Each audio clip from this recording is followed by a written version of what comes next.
Concernant les docteurs en droit, une passerelle existe pour simplifier l'accès à la profession.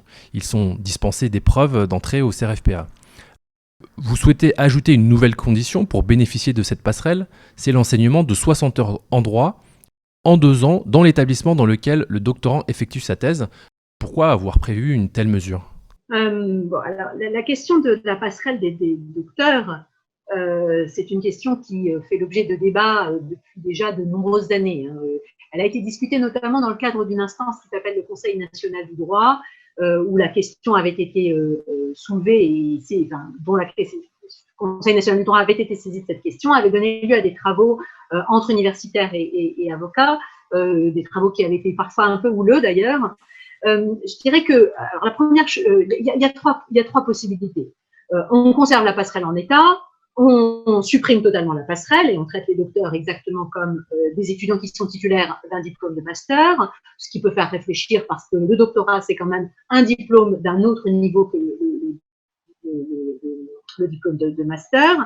Et puis, il y a un entre-deux qui est ce qu'on appelle la demi-passerelle, qui est l'idée que les docteurs seraient dispensés de certaines épreuves d'entrée, mais passeraient néanmoins une épreuve, et notamment l'épreuve orale. Le Conseil national des barreaux était favorable à cette demi-passerelle. Nous n'avons pas décidé de retenir cette proposition de la demi-passerelle, alors même, je tiens à le dire, qu'il y a au sein même du milieu universitaire des collègues qui sont favorables à la demi-passerelle pour les docteurs.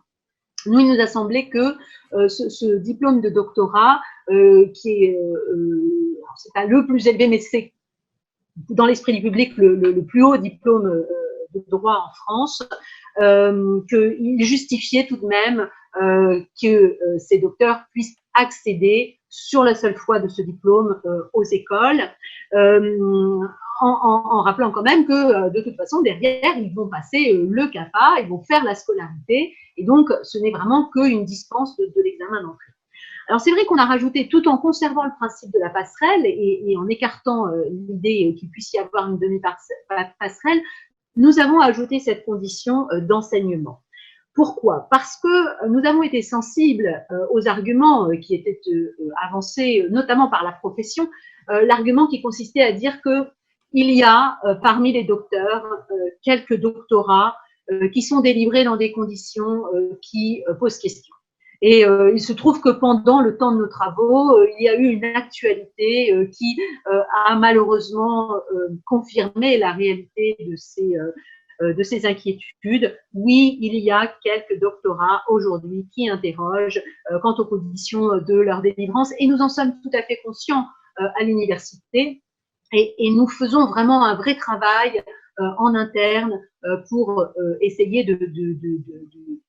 d'améliorer la délivrance du diplôme de doctorat pour que ces cas limites qui existent ne se reproduisent plus dans le futur. Mais dans l'attente de ce système idéal, notre groupe a compris les inquiétudes de la profession et il nous a semblé que exiger qu'il y ait une expérience d'enseignement, ça a attesté du sérieux du doctorat. Parce que finalement, quand on a un doctorant qui est très investi à l'université, qui va faire donc une thèse sérieuse, et de facto, il enseigne. Et nos exigences en termes d'enseignement, elles sont quand même très faibles, 60 heures sur 2 ans. Je connais pas beaucoup de doctorants qui l'ont pas fait. Alors, on vient de dire aujourd'hui qu'il y a des doctorants qui font d'autres choses que enseigner, qui font des thèses chiffres. Moi, tout de même, tous les doctorants qui sont un peu intégrés dans la vie de l'université, je constate qu'ils font des enseignements. Et une fois encore, on n'a pas un niveau d'exigence en termes de volume horaire qui me semble être absolument excessif. Donc, je crois que c'était un bon compromis pour symboliquement conserver la passerelle. Et ça, c'était le signal que nous voulions envoyer aux docteurs. La passerelle est maintenue. Et en même temps, aussi envoyer un signal à la profession en leur disant nous avons tenu compte de vos inquiétudes et vos inquiétudes dans un certain nombre de cas elles ne sont pas illégitimes. Donc nous essayons d'avoir une proposition un peu équilibrée.